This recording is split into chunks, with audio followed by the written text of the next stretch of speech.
C'est là où M. Maurice Andan doit savoir que il n'est pas la Guinée n'est pas lui. Vous ne pouvez pas décider du sort de la Guinée en dehors des acteurs politiques les plus représentatifs. C'est eux qui ont pris ça. Ils ont dit haut et fort, ils ont réitéré. La VAR est là.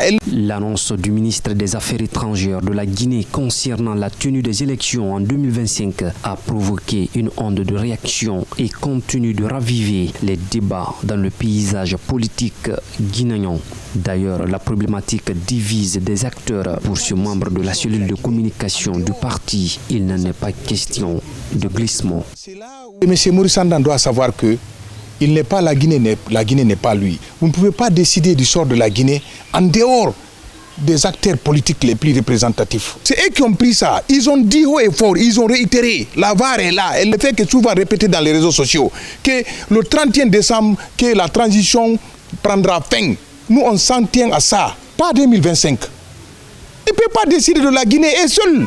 La Guinée ne les appartient pas. Même si c'est le président Cellou Dalein aujourd'hui, je souhaite qu'il soit président de la République. Même s'il a 95% de l'électorat, il doit conjuguer avec les 5% qui n'ont pas voté pour lui. Parce que c'est ça, il ne faut pas minimiser la minorité. Et eux, ils ne sont pas élus. Ils sont venus par les armes. On ne peut pas apaiser l'électorat des gens tant qu'on ne va pas aux élections. Pour le président du parti, cette échéance permettra de préparer efficacement les réformes électorales et institutionnelles indispensables pour garantir un scrutin inclusif et crédible. Hier, tout le monde demandait les élections. Et aujourd'hui, c'est annoncé en 2025. Et personne n'a mis une pression sur le CNRD. Si vraiment ils sont sortis devant les bailleurs pour dire que la Guinée sera prête à organiser les élections en 2025, c'est qu'ils savent pourquoi ils annoncent cette date. Et moi, je souhaite aussi la tenue des élections en 2025. Maintenant, il peut y avoir quelques glissements. Parce que quand ça commence en 2025, ça voudrait dire que c'est déjà un souhait heureux. Parce que ça peut se terminer en 2026. Mais l'essentiel est que ça soit commencé. Parce qu'on a 3 élections. On ne peut pas, en tout cas, techniquement, avoir 3 élections dans une année. Ça va être un effort afin qu'on puisse avoir aussi le consensus de coupler les élections communales aux élections législatives.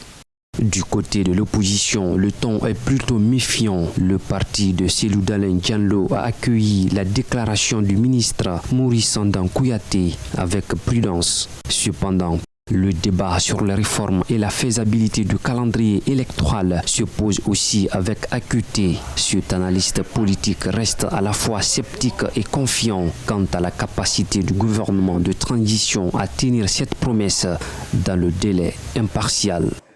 Maintenant que les autorités elles-mêmes décident, sans attendre la contribution de X, sans attendre la contribution de Y, je pense que si elles décident véritablement, avec la volonté politique que cela requiert, de tenir toutes les élections en 2025, elles peuvent les tenir. Maintenant, il y a peut-être qu'il faut s'interroger sur quelle élection et peut-être sur la base de quel fichier.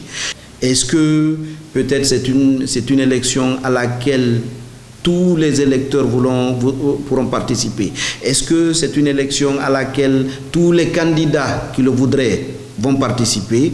Ça, ce sont d'autres volets peut-être dont on n'a pas la réponse, d'autres questions dont on n'a pas la réponse tout de suite. Mais s'il s'agit de la tenue de l'élection qui soit comptabilisée comme une élection, je pense qu'une fois que la volonté politique est là, on peut les tenir. Le CNRD parviendra-t-il à respecter sa parole et organiser des élections crédibles d'ici 2025? En tout cas, pour plusieurs observateurs, la route vers les élections seront semées de défis, tant politiques que techniques. Ce qui est certain, la Guinée joue une carte cruciale pour son avenir démocratique.